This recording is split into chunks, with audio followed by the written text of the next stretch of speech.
What is a breach of law? A breach of law is defined as any act that violates an existing statute. The breach may result from the person acting in a way that expressly goes against the letter of the law as written and interpreted, or it may result from any action that goes against the spirit of the law when it was passed by the jurisdiction's lawmaking body. There are generally two components to a breach of law. The first is the mindset of the actor, referred to as the mens rea.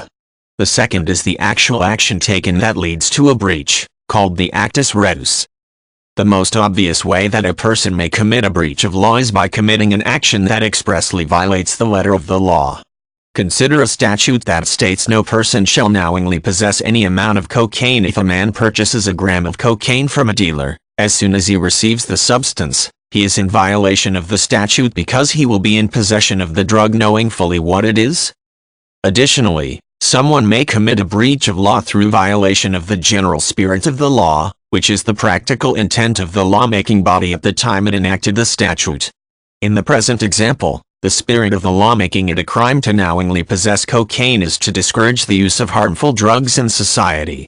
If the same man goes to someone whom he is not sure is a dealer, hands that person some money without saying anything, and takes a package that he cannot be sure is cocaine without looking at it, then he is not expressly violating the letter of the law because he would have to know the package contains cocaine to do so.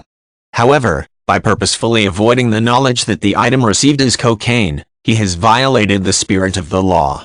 Thus it is still a breach of law. There are typically two requirements to a breach of law, mens rea and actus reus. Continuing the use of the cocaine possession statute, the mens rea would be the knowledge that the item is cocaine and the purposeful intent to possess it. The actus reus is the actual possession of the drug, regardless of knowledge. If a man picks up a bag containing a white powdery substance and genuinely is not aware that the substance is cocaine, he would not likely be found to have committed a breach of law. While he is fulfilling the actus reus component by physically possessing the drug, he would not fulfill the mens rea component because of his genuine ignorance of the fact that the substance is cocaine.